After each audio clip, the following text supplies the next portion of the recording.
जय हिंद साथियों। खाने पीने की चीज़ें महंगी हो चुकी हैं। तड़का लगाना तो आप भूल ही जाइए। प्याज महंगा, लहसुन महंगा, टमाटर महंगा। हम इसकी चर्चा क्यों न करें, क्योंकि जब किसानों की उपेक्षा होगी, किसान खेती से अपना दिल तोड़ लेता है। और किसान भाई जब दूसरे धंधे में लगते हैं तो खेती प्रभावित होती है, तो हर चीज़ें महंगी होने लगती हैं, जिसका दुख हर व्यक्ति को होता है। लेकिन किसान भी मजबूर हैं, अपनी आजीविका के लिए नए नए धंधे आजमाते रहते हैं। उनकी आय कैसे बढ़े, उसके लिए वे लोग नए नए तरीके अपनाते हैं, जिसमें खेती छूट जाती है, दूध और सब्जियां महंगी होने लगती हैं। ये तो रही खेती की समस्या। लेकिन हमने खेती से जुड़ा हुआ एक सवाल क्या पूछ लिया, हमारे सब्सक्राइबर भागने लगे। हमने पूछ लिया था कि किसानों की कमर किसने तोड़ी। एक शॉर्ट वीडियो में मैंने पूछा था कि किसानों की कमर किसने तोड़ी, कांग्रेस के मनरेगा कार्यक्रम ने या फिर भाजपा के फ्री राशन कार्ड ने।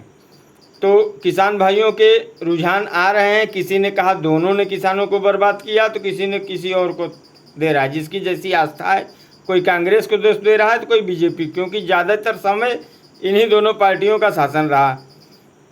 एक सवाल मैं मुस्लिम भाइयों से पूछ रहा हूँ, सामाजिक दृष्टिकोण से, तमाम और लोगों से, नेताओं से, विपक्ष के, जो ये कहते हैं कि दलित, पिछड़ा और अल्पसंख्यक का एक गठजोड़ होना चाहिए ताकि मिल के हम सरकार से लड़ सकें। उस स्थिति में मैं ये पूछना चाहता हूँ कि जामिया मिलिया जो संस्थान है, उसमें ओबीसी, SC ST या किसके लिए आरक्षण कितना है। तो मैं आपको बता दूं कि जामिया मिलिया विश्वविद्यालय में कांग्रेस ने उसे अल्पसंख्यक घोषित कर दिया और सारे बाकी लोगों के आरक्षण समाप्त किए जा चुके हैं। 11 में ही ये हो चुका था। उसके बाद की बात आती है, तमाम दिक्कतें हैं। सवाल पे सवाल, मैं सवाल क्यों न पूछूं। अगर दिक्कत होगी, हमारे कानों में गरीबों की, मजलूमों की आवाज़ आएगी, तो मैं वो सवाल आपसे ही पूछूंगा। आप लोग फिर बताइए हमें कि आखिर मुस्लिम भाई तमाम काम करते हैं, मस्जिदें बनवाते हैं, तमाम धार्मिक काम करते हैं, लेकिन जब दलितों को आरक्षण देने की बात आती है तो उनके संस्थानों में उन्हें आरक्षण क्यों नहीं दिया जा रहा है, जबकि वो संस्थान पूर्णतया भारत सरकार के खर्चे से चल रहे हैं। ऐसी स्थिति में हमेशा दो मुहा कानून नहीं चलना चाहिए। किसी न किसी को एक तरफ आवाज़ उठानी चाहिए, जिससे देश का हर व्यक्ति, हर समाज ये सोचे कि हमें भी उनके साथ रहने से क्या फ़ायदा है। नफ़ा नुकसान राजनीति अलग बात है। मैं समझता हूँ यह वीडियो पहुँचते पहुँचते जम्मू कश्मीर और हरियाणा के रिजल्ट आप तक पहुँच चुके होंगे।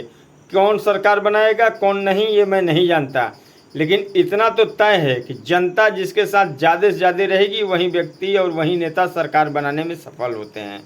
साथियों, तमाम दिक्कतों के साथ अगला फिर कोई न कोई सामाजिक सवाल लेकर, आर्थिक सवाल लेकर, राजनीतिक सवाल लेकर मैं आपके सामने हाजिर होऊंगा। आप लोगों को अगर मेरे ये सवाल जवाब अच्छे लगें तो आप इसे शेयर कीजिए। तमाम लोगों तक ये विचार पहुंचना ही चाहिए कि आखिर जब सरकार का पैसा लगता है तो सरकार का कानून क्यों नहीं होना चाहिए। जय हिंद साथियों।